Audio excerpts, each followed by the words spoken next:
meio passa desapercebido. Aqui no meio de nós há alguém com um transtorno, mas alguém vai precisar diagnosticar. E não é fazendo pergunta, quanto tempo, o que fez, como foi e tudo mais. Porque quem sabe fazer isso é um profissional da área. Isso aqui, se nós ficarmos presos a direito penal, se ficarmos presos à legislação somente e não trazermos outras matérias, nós estamos fadados ao insucesso de chegar na solução de muitas coisas. Por que eu preciso passar por um médico legista para falar sobre lesão? Porque eu não sou médico legista, poxa. A gente vai falar do laudo, vai apontar, vai falar, o que é esganadura, o que é isso, o que é aquilo. Quem falou? Foi o advogado? Se não foi um profissional da área. Ou seja, o que nós estamos falando aqui tem ou não tem sentido? Não é uma estratégia defensiva. Nosso compromisso falado com todo respeito aos familiares da vítima e o respeito às pessoas que nos confiaram essa defesa, além do seu João que está atrás de nós, os pais que estão aqui, foi nós não fazemos a defesa do impossível. Parece que virou até um mantra essa defesa aqui hoje, porque nós já pisamos aqui neste plenário várias e várias vezes e trouxemos a nossa interpretação relacionada à conduta de uma pessoa que praticou uma ação que resultou com a morte de alguém. Agora o resultado é sempre trágico, isso aí também, chover no molhado. A morte nunca vai ser algo bonito. Infelizmente, para ter júri, alguém morreu ou quase morreu, que é a tentativa. E aqui, no caso, nós estamos falando a mesma coisa que o Ministério Público. Na parte que dizemos, condenem o senhor João. Prestem atenção, que advogados são esses, doutora Mariane, doutor William, doutor Jonatas e eu, Renato, que tem essa coragem de vir aqui, primeiro fazer a defesa de uma pessoa como ele, porque nós defendemos o direito que ele ainda tem. Segundo, e como que tem coragem ainda de vir aqui falar para fazer, ou melhor, de pedir a condenação dele. Não estão defendendo nada, estamos. E nós vamos mostrar por que nós estamos fazendo uma defesa, que é puramente técnica. Técnica, e aqui tem 7 pessoas que têm uma competência irrefutável de decidir com 3 horas qual a técnica mais adequada para esse caso. A doutora Mariane e eu vamos falar um ponto que aqui vai ser o divisor de águas. Porque mudou recentemente. A questão do feminicídio, ela foi colocada dentro, e eu acompanhei a fala da doutora Luciana no contexto histórico do feminicídio. Historicamente, a relação entre homens e mulheres não guarda nada de bonito. Temos mitigação de direitos. A mulher, ela sofreu ao longo dos anos, das eras, uma série incontável ou incontáveis mitigações de seus direitos. De fala, de vestimenta, de escolher o seu parceiro, de trabalho, de tudo. E o Brasil, no sistema ideal, com a Constituição, com os mecanismos internacionais de proteção à mulher, começou a adotar medidas. Só que essas medidas, quando é feita assim no calor do momento, elas não observam as consequências e é colocado tudo no forno e não se pensa no que vai vir a seguir. E nós vamos divergir veementemente de que aqui nós estamos julgando o caso de feminicídio. Desculpe a quem pensar diferente. Porque eu vou explicar o motivo dessa divergência, embora até sugerido por... Olha, é tão divergente, é tão dispar, que até próprios colegas que atuam aqui falam, não falem sobre isso, mas nós vamos falar sim. Esse cara aqui, ele é um dos precursores dessa alteração. Foi falado da história, saímos do Brasil, fomos em solos estrangeiros, mas o crime que hoje está sendo colocado para julgamento o famigerado feminicídio, até pouco tempo atrás, ele estava com uma modalidade qualificada do próprio homicídio.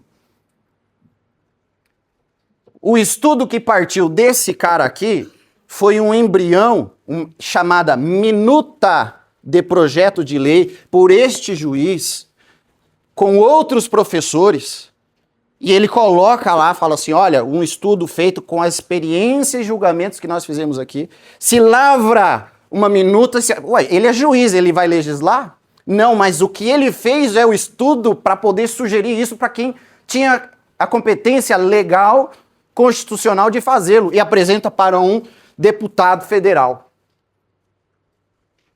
Trade, que também é advogado, que também, na época, na sua função. Ele transforma num projeto de lei, isso vai apresentado, isso aqui, então um estudo enorme, está aqui, ó. E ele explica por que que deve ser aumentada a pena, por que que o feminicídio existe, e uma diferença que não foi dita aqui, entre o inciso e e eu vou mostrar como se gera essa incerteza lendo a própria denúncia. Que eu até fiquei na dúvida, porque foi falado aqui com um baita de um banner assim, é muito fácil falar sobre feminicídio, basta que esteja enquadrado em um e em outro. Olha assim, feminicídio em relação às vítimas, Vanessa, ocorreram contra a mulher por razão da condição do gênero feminino. Isso é o inciso 2 da lei.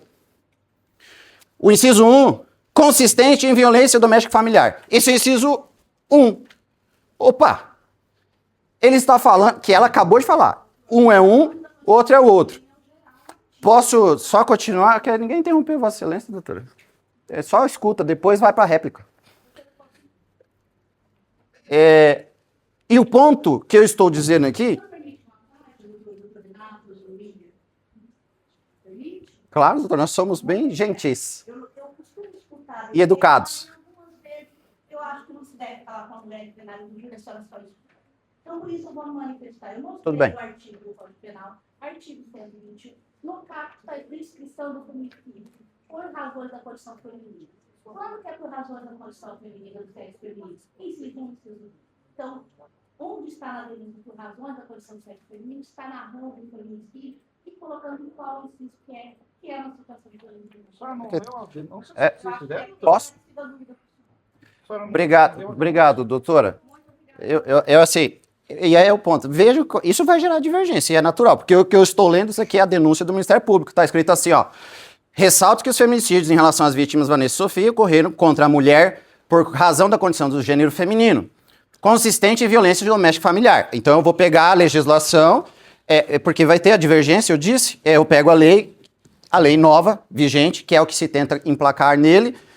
A lei nova fala o seguinte, pelo cara que sugeriu, diz o seguinte, que o artigo 121, vamos lá, matar mulher por razões da condição do sexo feminino. Esse é o caput. E aí é uma norma penal, o que eu estou falando, eu nem queria entrar nessa celeuma, mas é uma coisa assim tão puramente didática e coisa de professor, que eu também gosto de fazer isso para os meus acadêmicos, até para os meus alunos lá de 16 anos, onde eu dou aula atualmente, são pessoas de 16 anos no projeto do governo, a gente tenta diferenciar isso aqui. Porque não é essa simplicidade. O que eu estou dizendo aqui é exatamente isso. Nós vamos contrapor o MP. E veja como eles se incomodam. Porque a gente ouviu a divergência deles e ficamos em silêncio, porque a gente respeitou a opinião deles. Mas a nossa opinião, porque é divergente, nós temos que ser interrompidos como se nós estivéssemos falando bobeira. Mas é a nossa interpretação. E a nossa interpretação vai dizer veementemente que a lei não prevê isso. E não, se não basta esse cara aqui falando, o Renato, advogado, vamos pegar quem escreveu então, porque quem escreveu eu acredito que ele saiba dizer o porquê dele ter criado e sugerido isso, melhor do que qualquer um que esteja aqui presente. Ora, e ele pega e sugeriu, o texto está aqui, considera em razão da condição do sexo feminino quando o crime envolve, inciso 1, violência doméstica e familiar, inciso 2, menospreza a discriminação à condição da mulher. Vou pegar a justificativa dele, feminicídio doméstico ou familiar, ele sugere exatamente a diferença entre um e outro, e o feminicídio misógino. E olha só, é muito fácil dizer que qualquer coisa que acontece dentro do ambiente familiar é feminicídio. Tá errado! Se o senhor é casado e vive numa relação boa com a sua esposa e eventualmente acontece alguma situação onde o senhor mata a sua esposa e ninguém aqui vai falar que não vai poder matar, o senhor vai responder feminicídio. E o cara que escreveu isso fala, vou pegar aqui, ó, os crimes relacionados ao homicídio no ambiente doméstico de marido contra a esposa, que não tenha relação com a subjugação da mulher, quando aquele ter perpetrado o delito em razão de alguma dependência de droga, alguma doença mental e que nada terá a ver com feminicídio. Ressalta-se que toda dinâmica sempre dependerá da análise das circunstâncias de cada caso. E aí é que está o ponto. Por que a dinâmica de cada caso, não é de todo caso, não é toda a morte de mulher praticada por homem que vai ser feminicídio? E aqui eu peguei, até anotei, está escrito aqui, ó, ping-pong. É o que nós estamos sujeitos agora. Tá aqui, ó. Eu fiz essas anotações.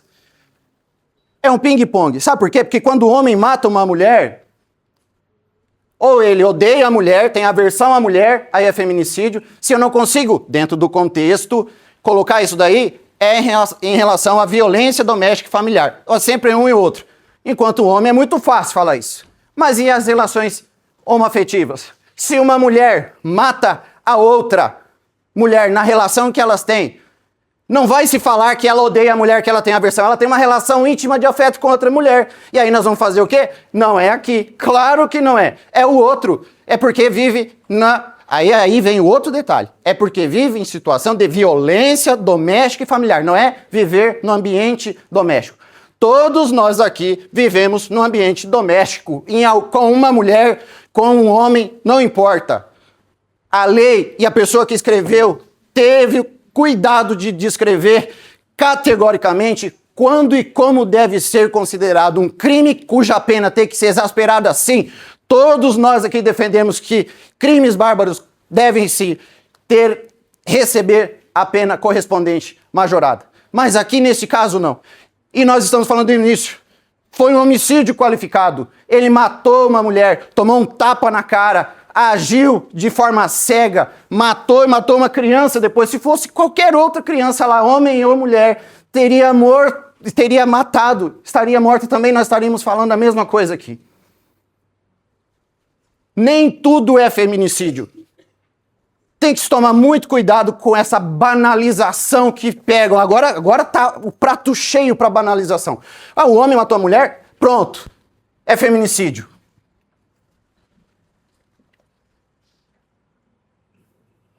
A doutora vai explicar um pouco mais sobre isso e eu vou retomar enquanto a pressão ela vai diminuir um pouco relacionado a essa efusão que causa essas interpretações e essas divergências.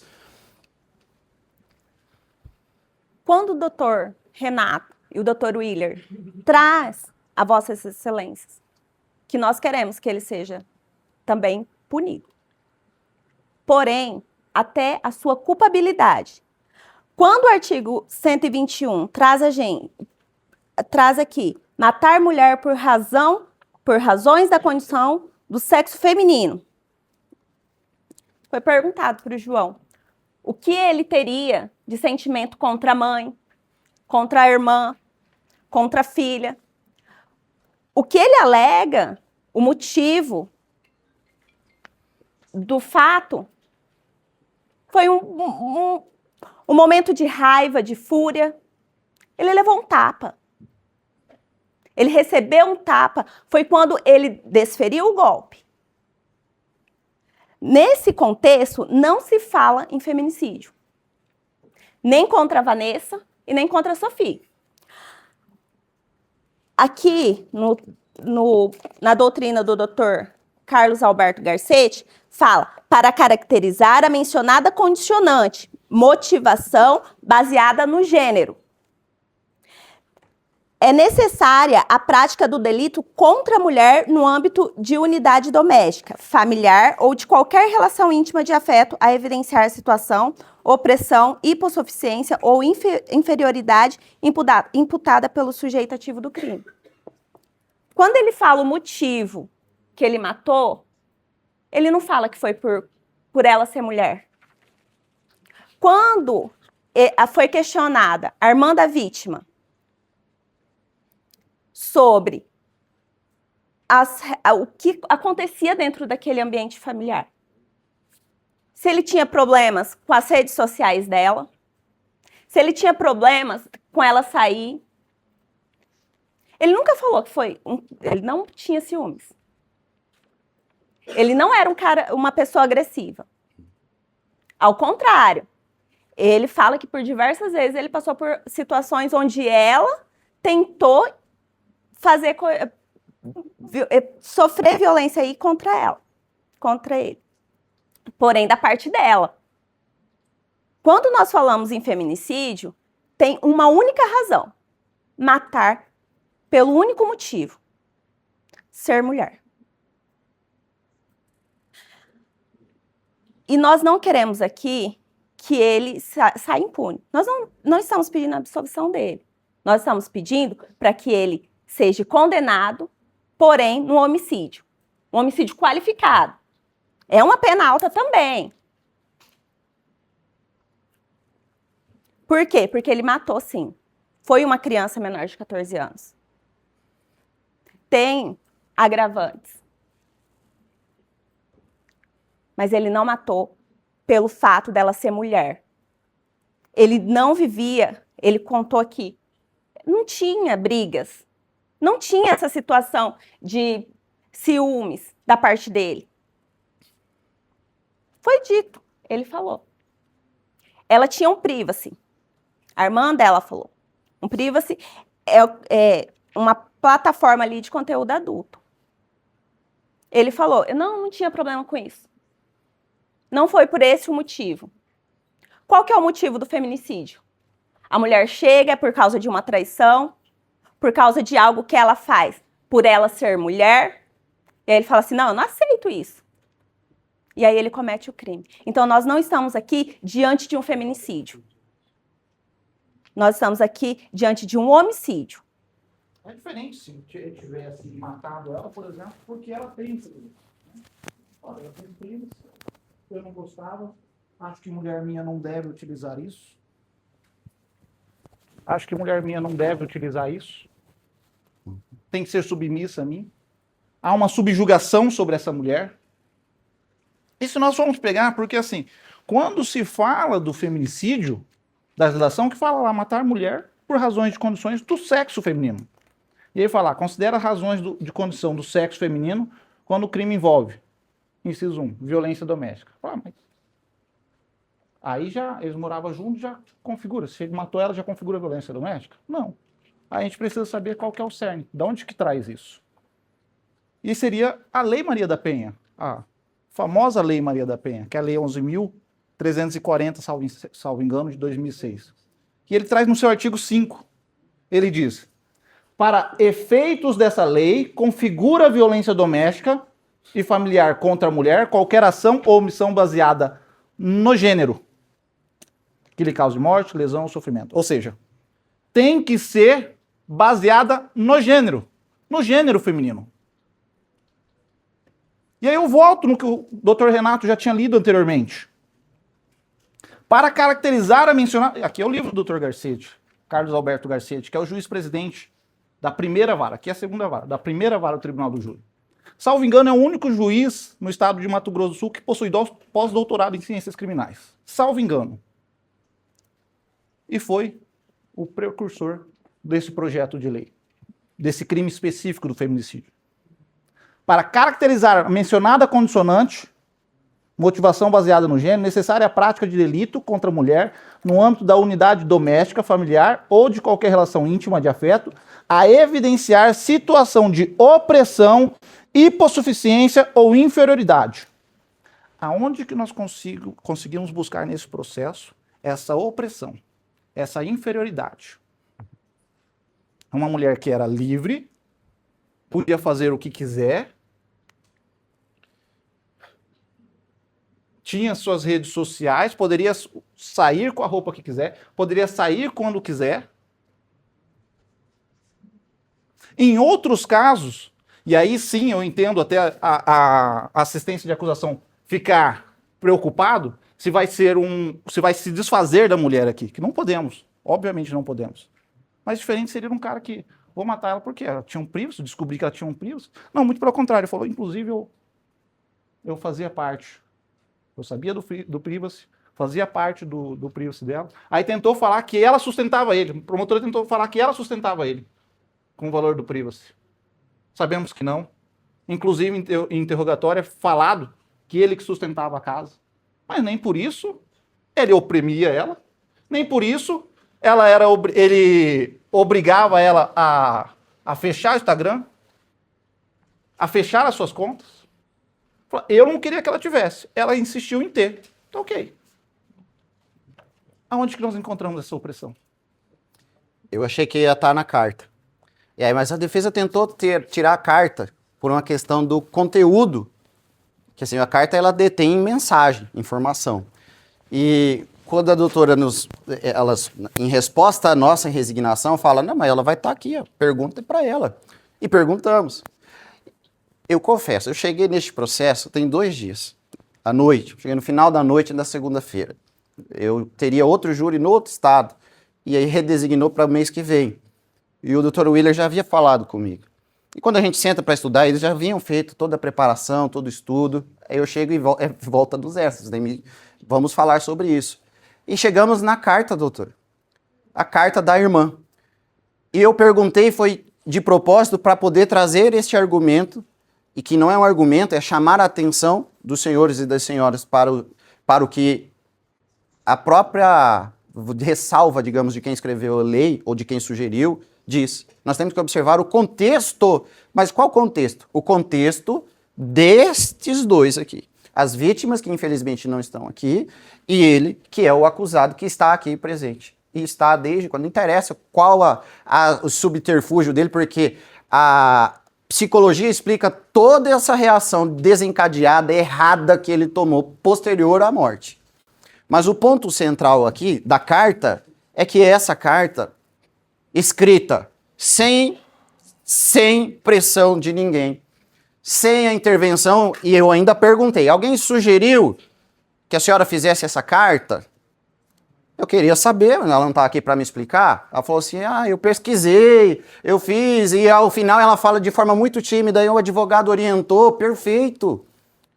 Porque tenho certeza que não foram esses advogados que orientaram ela a escrever aquela carta. E uma das coisas que era recorrente e é recorrente em contexto de violência doméstica e familiar, onde a mulher ela é colocada numa situação de dependência, de vulnerabilidade, é que aquela irmã que veio aqui e falou, nós éramos irmãs próximas, a gente trocava de roupa, ela falou, nossa, ela deu as informações e eu tenho certeza que ela teria falado para a irmã, esse cara, não deixa eu fazer nada, não deixa eu falar com você, tô com saudade de você, irmã.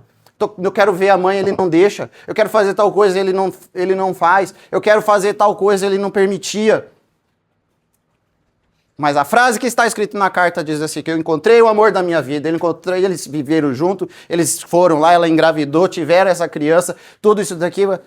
Não é a realidade de outros processos, porque nós estamos fazendo agora é um comparativo. Falar assim que tudo é feminicídio é muito fácil, mas quando a gente começa a delimitar, aí é que surge a dificuldade de pegar para cada caso e dizer, isso aqui com certeza é, aquilo ali não é. É muito difícil. Então, no contexto aqui, veio a própria irmã e fala, e não é que eu estou pegando a fala dela e transformando isso num salvo-conduto, como foi dito aqui, não tem salvo-conduto para ele não. Porque a defesa está aqui dizendo, tem que punir ele sim, tem que condenar ele sim, tem que colocar ele para cumprir responsabilidade penal do fato que ele praticou. Inaceitável para qualquer um daqui deste plenário. Mas como que é essa medida da culpabilidade é que a legislação diz. Essa conduta dele está adequada ao crime de feminicídio? É a dúvida que a gente vai colocar aqui para vossas excelências. Porque, do nosso ponto de vista, veementemente afirmamos, categoricamente dizemos que não. Porque não basta eu viver no ambiente doméstico, é preciso existir uma violência no ambiente doméstico ou familiar. É preciso que ou crime misógino, porque ele é explicado. O outro ponto, que é o que está colocado aqui para ele, o primeiro que eu li fala do homicídio, no caso, o feminicídio íntimo, quando está no contexto da violência doméstica familiar, que é aquele praticado aqui, ó, a 4 paredes. Agora o outro, ele vem na condição de discriminatória. Ele fala assim, ó, os crimes de ódio, ele tem sido objeto de estudo pelas ciências criminais, criminologia, todas as outras áreas do direito. E eles falam que a motivação decorre de raça, religião, orientação sexual, dentre outros. É o crime de ódio. E aonde é que foi dito, demonstrado que a prática dele se deu por esse ódio? Foi falado, mas onde é que foi demonstrado? Temos pontos aqui. Ele falou, não foi que ele foi impelido, constrangido. A palavra que ele utilizou foi induzido. Ele, quando ele estava falando da questão da separação, ele não falou nada de pagar pensão. Ele falou que ele assumiria o cuidado da criança. Aí o delegado perguntou, mas você tinha condições de cuidar dele? Quanto você recebia? Você acha que esse valor dava para fazer tal coisa? Era uma enxurrada de perguntas e ele fala, eu fui induzido a responder dessa maneira porque eram tantas perguntas, mas ele respondeu 3 ou 4 vezes. Lembrando, sozinho, um delegado, um investigador, até o investigador que, dado momento, faz pergunta para ele lá, que quem conduz o interrogatório é o delegado, mas o investigador faz pergunta para ele lá a respeito dos fatos. E ele fala, então você matou por conta da pensão, que é isso que foi ventilado, né? Quem falou isso foi o delegado, foi a autoridade policial. Ele sabe que a resposta dele foi não. Aí se faz uma volta, porque não se extraiu a resposta desejada, aqui nós tivemos uma demonstração clara. A resposta dele não vale, vale aquela que eu pretendo alcançar. Aí perguntou uma série de coisas relacionadas à casa de novo e volta, mas então foi coisa da pensão. Ele fala novamente não. 3 vezes pergunta-se para ele a respeito disso e ele responde que não. E da onde que surge essa verdade irrefutável de que ele matou por causa da pensão, que vem aqui dizer que qualifica o crime porque ele não queria pagar a pensão? Da fala de uma autoridade, que aí é autoridade, né? Porque esse cara aqui, ele pode gritar, pode falar no microfone aqui, nós não vamos ouvir ele mais. Eu vou pedir, doutora, coloca a fala, por gentileza, quando se faz a pergunta relacionada a essa pensão. A famigerada negativa de assumir compromisso relacionado à pensão. Está nos autos, nós não estamos falando nada que esteja fora.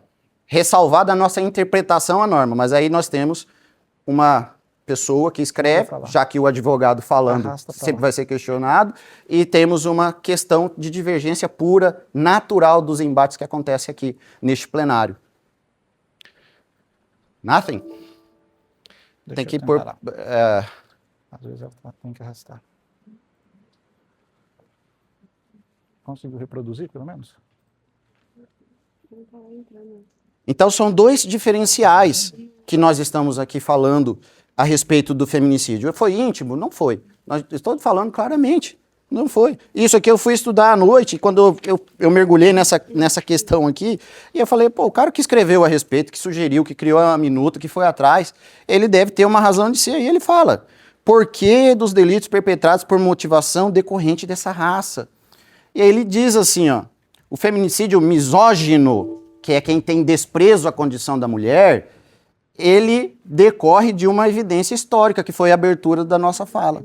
Mulheres sofreram historicamente uma série de represálias. E é consequência disso.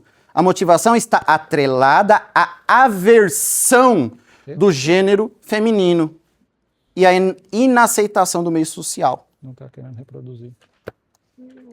Isso aqui, para nós, não ficou caracterizado em momento algum. É bárbaro? É bárbaro. Não fazendo reprodução. É um homicídio. Vou deixar. Obrigado. Contra a Vanessa. É chocante, terrível, impactante. É sim. Tá dando falha A morte da pequena Sophie. 2 homicídios. Não são 2 feminicídios. 2 homicídios. E é isso que deve ser ele punido. É nestes termos que ele deve ser condenado. Tá dando falha na reprodução. Não deu? Não consegui passar a fala dele sendo negado pelo delegado que fala a respeito disso daí. O notebook não está reproduzindo. Coloca outro notebook enquanto isso. que aí quem sabe dá certo. Nós vamos passar, temos Tablet. tempo, a gente pode até retornar a respeito disso, e como nós temos tempo, que perceberam, né? A questão do tempo é uma coisa que é regrado pelo presidente. Então, nós temos 1h30 para falar e temos que respeitar esse tempo. Podemos voltar aquilo ali, porque eu estou afirmando que ele negou aqui e continuará negando, e existem elementos que comprovam essa minha fala, que estão registrados ali nos áudios e vídeos, e que eu pedi para as meninas ali separarem para nós, enquanto que isso dava digamos assim, o alicerce dessa minha fala. Ela não vai ficar vago, não. Nós vamos mostrar para vossas excelências a fala dele negando essa questão da pensão alimentícia. E a gente consegue avançar, portanto, em relação às demais circunstâncias que são trazidas aqui.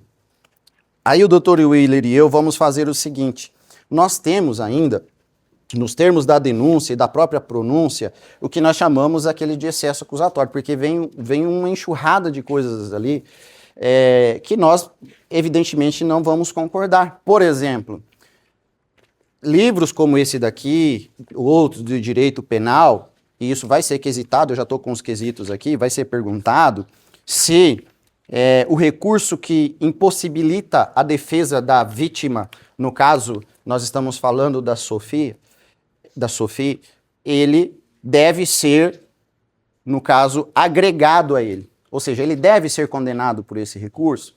E veja bem, que a fundamentação jurídica trazida é que porque se tratava de uma criança. E aí é onde a gente também encontra uma divergência interpretativa.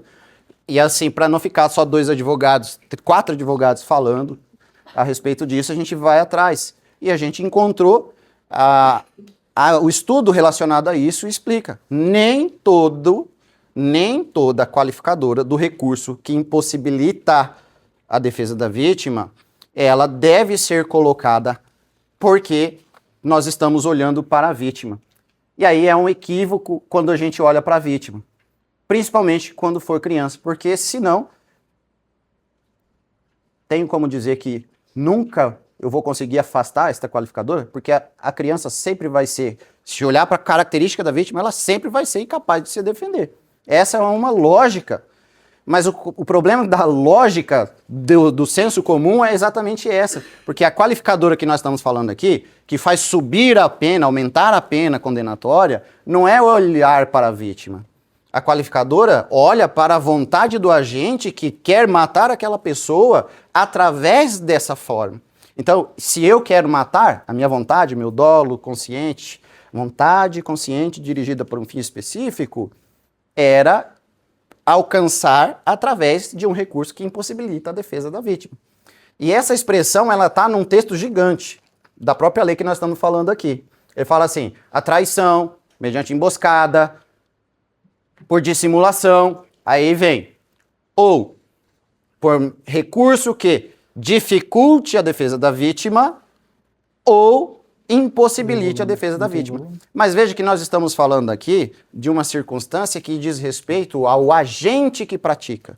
Porque nessas qualificadoras nós estamos falando a motivação, que pode ser torpe, que também consta ali, fútil, ou nós estamos, e nós estamos falando... Hoje é 27 de março de 2025. 10 horas e 51 minutos, finalizando.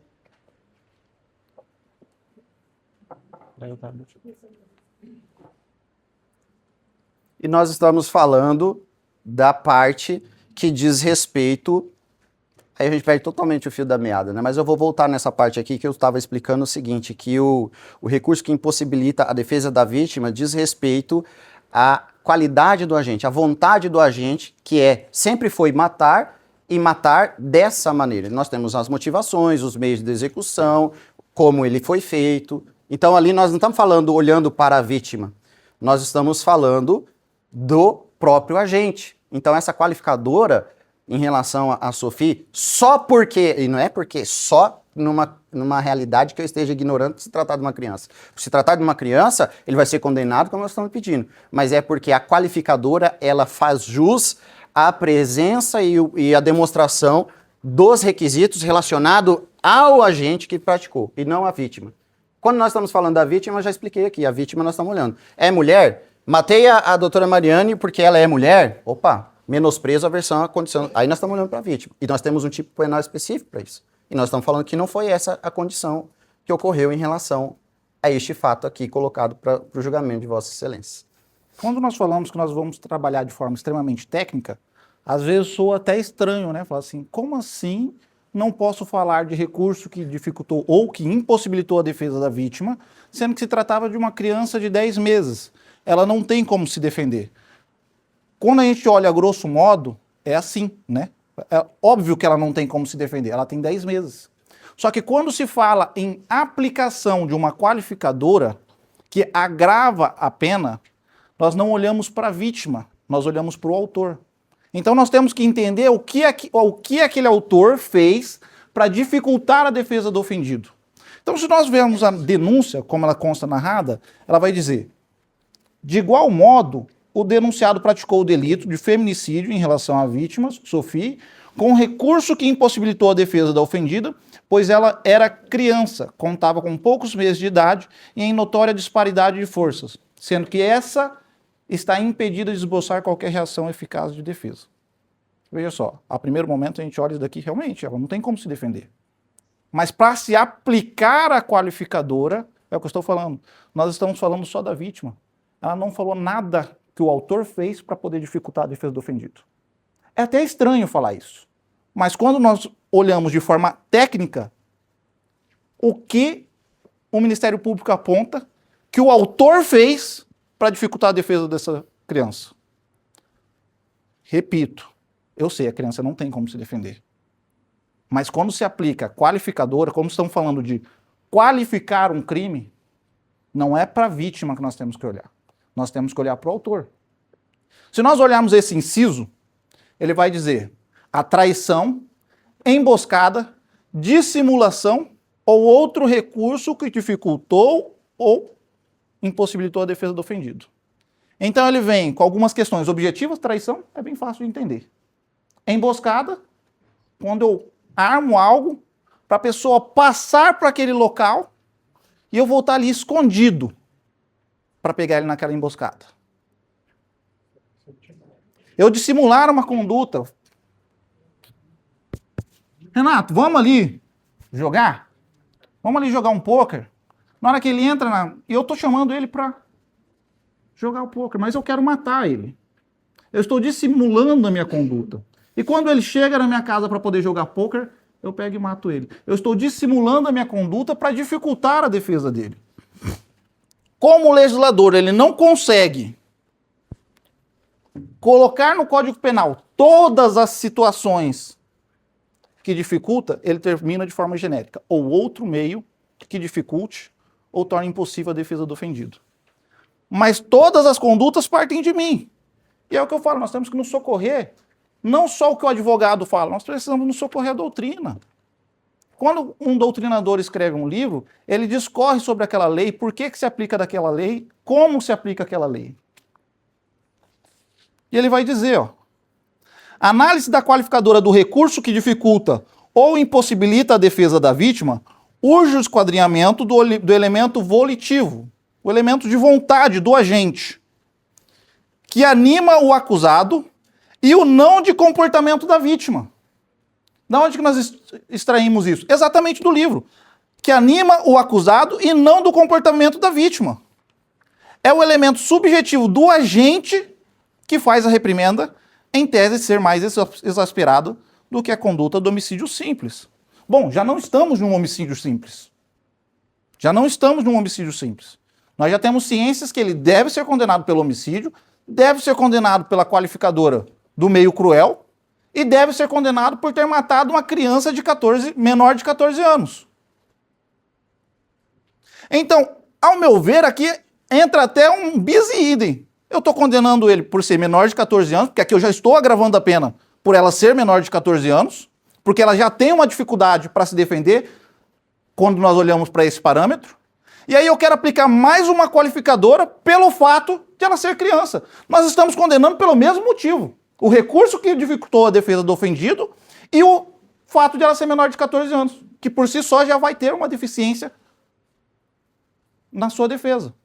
Então, quando o Ministério Público aponta somente elemento da vítima, eu não posso qualificar esse crime. Vocês me entendem? Quando nós falamos aqui, nós precisamos vir aqui e tratar somente de questões técnicas. Na própria denúncia também narra. Segundo referente a Vanessa, segundo restou apurado na data e local dos fatos, enquanto Sofia estava na cama do quarto do casal, junto com os pais, João e Vanessa tiveram um desentendimento. Então nós já temos um desentendimento prévio. Daí ela vem narrar o recurso que dificultou a defesa. Também no que diz respeito a Vanessa, o acusado cometeu a infração mediante recurso que dificultou a defesa da vítima, uma vez que agiu com a intenção de surpreendê-la, que sem esperar a ação de um denunciado que utilizou manobras imobilizantes, foi asfixiada, sendo dificultada qualquer reação eficaz. Novamente, nós vamos tratar de uma questão de bis in idem. Eu estou falando que ele matou ela por asfixia, imobilizou ela para asfixiar, e então eu vou qualificar o crime. E novamente eu estou falando que ele asfixiou ela, então é um recurso que dificultou a defesa do ofendido. Não. Eu estou utilizando os mesmos motivos para condenar ele 2 vezes.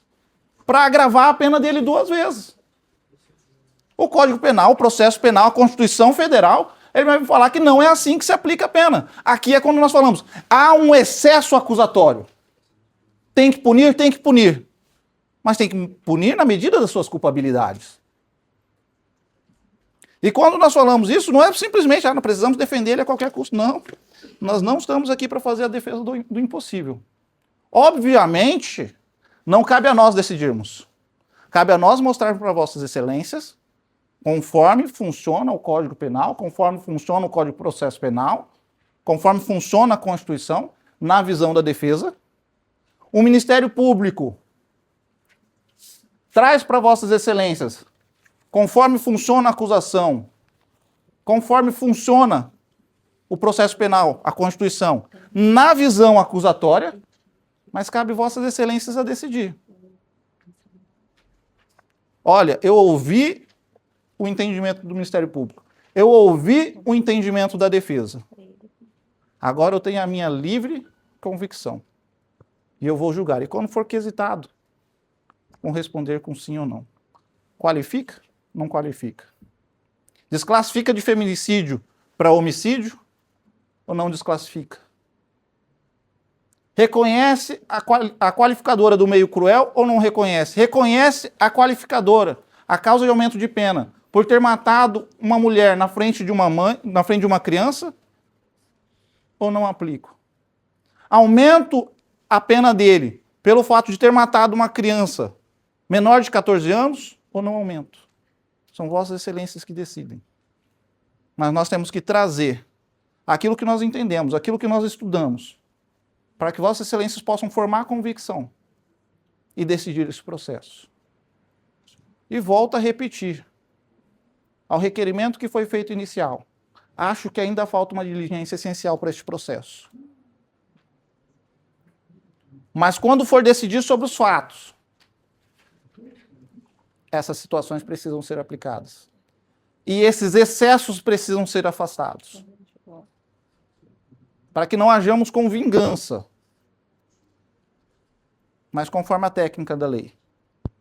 Conforme a aplicação da lei penal. Nós separamos. Que eu falei que não ia ficar vagando a minha fala aqui, relacionado à questão da pensão que foi colocada aqui na fala dele, que ele disse. Foi colocado, foi induzido a falar dessa maneira. Eu peço por gentileza, doutora Letícia, coloca na parte. Bom dia. Meu nome é Dr. Dalcio, obrigado por isso. Hoje é 27 de maio. Coloca, por favor, os minutos já que você separou, relacionado a essa fala, da pergunta do delegado e a resposta dele. Aí nós vamos para as próximas. Ricardo, Durante todo esse tempo, apaga essa parte aí. Problemático. Você abre isso.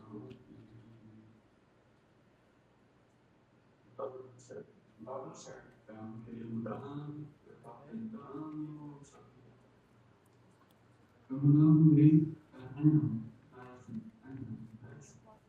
Por que nós conseguimos fazer a observação aqui? É por mais atenção? período produtivo entre a outra e o filho. Então, em relação à separação, os nossos casos devem significar a guarda da gente. Ó, viu que ele disse não? É por causa da pensão? Qual foi a resposta dele? A resposta dele foi não.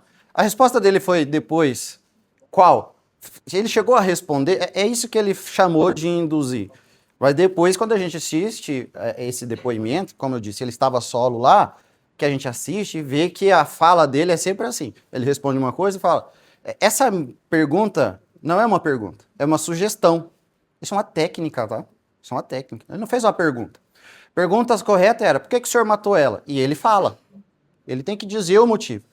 Agora, eu pergunto assim, por que você não separou dela? Era por causa da pensão? Você não fez uma pergunta, você fez uma sugestão.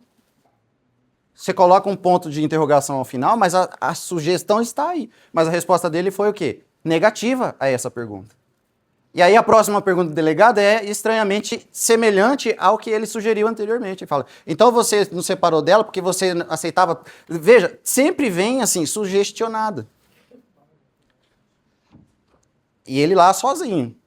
Poderia mentir, poderia falar o que for. A fala dele, para quem fica em Campo Grande, jurados, advogados, delegado que falou que estarrecido, que parou, só não sei na onde, que se a gente assistir ali, tudo isso para dar uma lisura inerente à atitude e à conduta de servidores que atuam em nome da administração pública, tinha que estar lá registrado. Fazemos uma interrupção por causa disso, registrando, está presente aqui fulano de tal, ciclano. Fica registrado. Para que não venham uns advogados criminalistas como esses daqui e vêm falar assim, ué, cadê a lisura disso? Ué, vou questionar mesmo, não tem? É responsabilidade deles garantir a lisura, não é minha não, a minha é de questionar mesmo.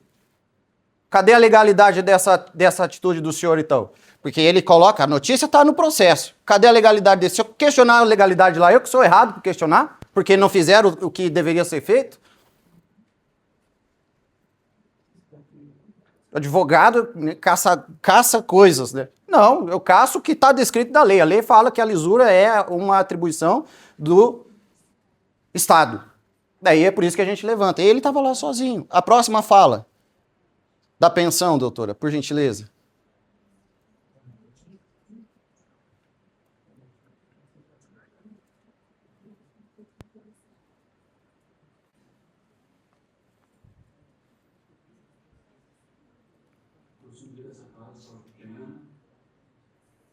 Foda-se você. Eu não tenho essa história. Mas era um teatro ser, a gente pedir pensão, isso e aquilo. Isso é uma coisa acontecendo comigo. Amigo não vai tomar, ele aguarda e vai continuar a pensão. Pode pagar.